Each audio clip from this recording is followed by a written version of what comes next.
Sir एक तो ये बताइएगा कि बहुत ज़्यादा मीडिया के ऊपर भी ओवरऑल डिस्कशंस के अंदर भी ये बात आ रही है सर्टन क्वार्टर से कि अब तक जो है मिलिट्री इस्टेब्लिशमेंट में जनरल बाजवा का इन्फ्लुएंस मौजूद है। ख़ुसूसी तौर पे जो सोशल मीडिया के हवाले से जो मुख्तलिफ क्रैकडाउन्स ये वो उस हवाले से उसको मद्देनज़र रखते हुए ये बात कही जाती है, तो इसके ऊपर ज़रा आप कमेंट कर दें सर। देखिए, ये जो कुछ चीज़ें जो मुशाहिदे में आपके भी आई होंगी, हर शख्स अपनी एक राय का और तज़िये का उसे हक रखता है।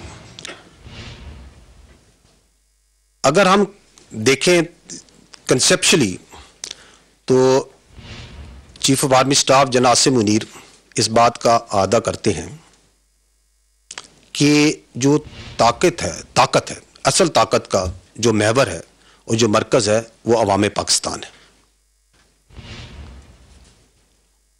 और जहां तक सियासत का ताल्लुक है, पाकिस्तान की जो फौज है वो एक कौमी फौज है। हमारे लिए तमाम सियासतदान और तमाम सियासी जमातें काबिल एहतराम हैं। आप भी ये नहीं चाहेंगे, फौज पाकिस्तान भी नहीं ये चाहेंगी कि वो किसी एक ख़ास सियासी सोच या ख़ास सियासी जाविये, नज़रिए या जमात की तरफ राग़िब हो। जिस तरह फौज पाकिस्तान में हर मसलक, हर इलाके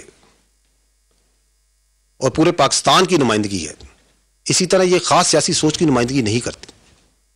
और जहाँ तक आप तब्दीली की बात करते हैं तो दहशतगर्दी की बात करें, मुल्क दुश्मन अनासर से लड़ने की बात करें, तो फौज पाकिस्तान का उनका साथ रिश्ता सिर्फ काइनेटिक ऑपरेशंस का है जो जारी हैं और जारी और सारी रहेंगे दहशतगर्दी के खात्मे तक इंशाअल्लाह।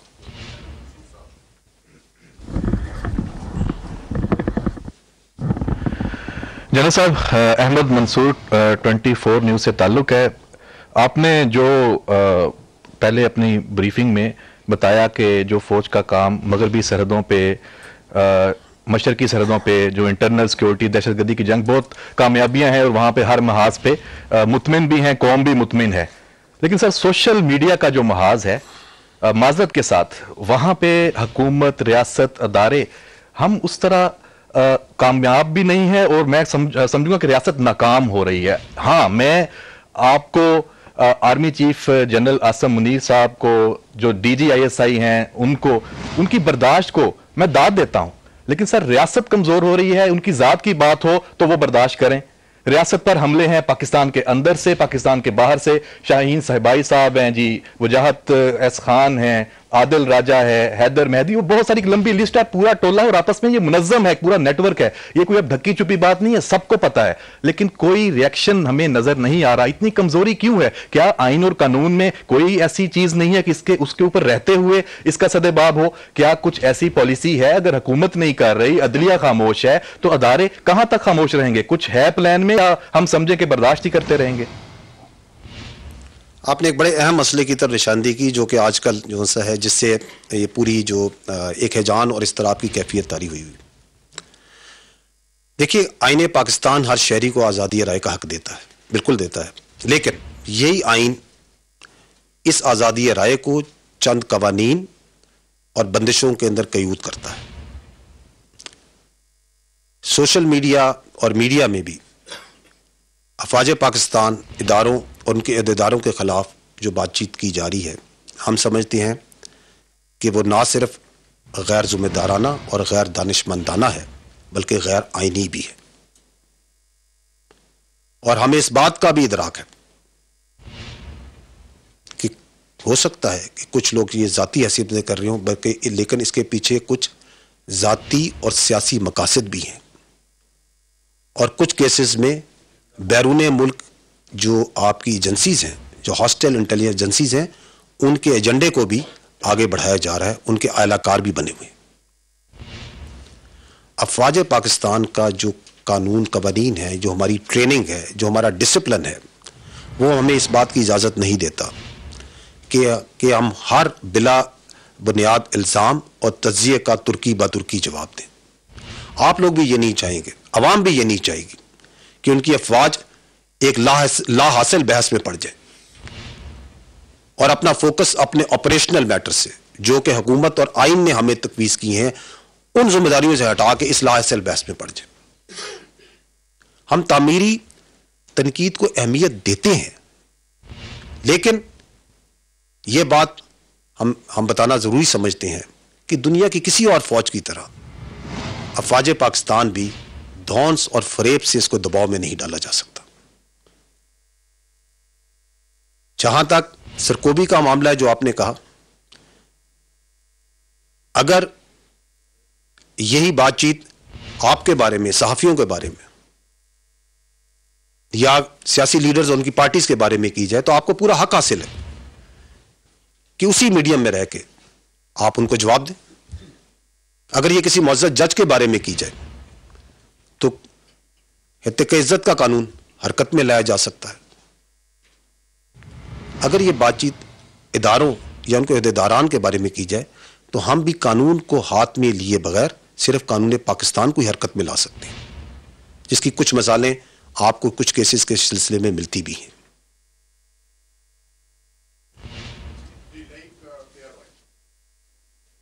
सर, साबिक आर्मी चीफ के हवाले से जैसे वसीम भाई ने सवाल किया, तो उसी को आगे बढ़ाऊंगा कि एक ऐसी टाइमिंग है उस स्टेटमेंट के मंजर आम पर आने की जब G20 का इजलास इंडिया होस्ट कर रहा है और फिर इंडिया में कोई भी मकबूजा कुछ में कोई भी वाक़या हो जाए तो फौरी तौर पे एक नैरेटिव बिल्ड किया जाता है कि जी पाकिस्तान की इन्वॉल्वमेंट है।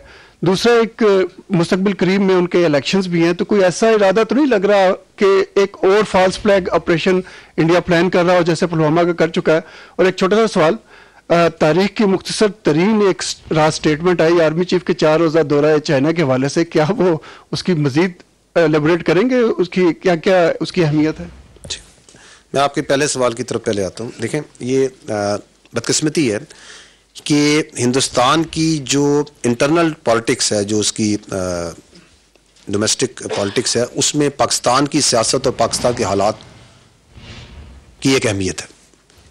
उसकी एक वजह भी बनती है कि उनके अपने जो मसाइल हैं और उनसे तवज्जो हटाने के लिए वो पाकिस्तान के बारे में एक डिसइंफॉर्मेशन कैंपेन चलाते रहते हैं। इसकी आपको मिसाल जौन सी है, EU, अभी ताज़ा मिसाल EU डिसइंफो लैब का आपने देखा होगा, जिसके अंदर जौन सा है बड़े मुफस्सल तरीके से इंडिपेंडेंट जो इन्वेस्टिगेटर्स हैं, एजेंसीज हैं, उन्होंने बताया कि किस तरह जाली NGOs क्रिएट की जाती हैं, किस तरीके से जाली खबरसार एजेंसियाँ क्रिएट की जाती हैं, खबर चलाई जाती है और उसको फिर सोशल मीडिया के ज़रिए मेन स्ट्रीम मीडिया में लाया जाता है, उस पर तज्जिए किए जाते हैं। तो इसलिए फॉल्स फ्लैग ऑपरेशंस, पाकिस्तान के खिलाफ जाली प्रोपेगेंडा करना और पाकिस्तान के अंदर भी सोशल मीडिया को इन्फ्लुएंस करना, अपने आलाकारों के साथ उस चीज़ को बढ़ाना, ये हिंदुस्तान का शेवा रहा है और ये वो करता है और करता रहेगा। अफसोस की बात यह है, जहाँ पे हमें और मीडिया का बड़ा इंपॉर्टेंट रोल है, वो ये है कि कुछ अनासर जो मुल्क में दानिस्ता या नादानिस्ता तौर पे उनके इस एजेंडे को आगे बढ़ाते हैं। जहाँ आपने बात की चाइना की, तो चाइना और पाकिस्तान तारीख़ी ताल्लुकात हैं। पाकिस्तान आर्मी के और पीपल्स लिबरेशन आर्मी के बड़े दरीना, बड़े अहम और पेशावराना ताल्लुकात हैं और इसी सिलसिले में ये आर्मी चीफ का दौरा जोन सा है, जिस तरह हमने स्टेटमेंट में आईसीपीआर की कहा कि for the bilateral enhancement of the bilateral mutual relationships ये किया गया।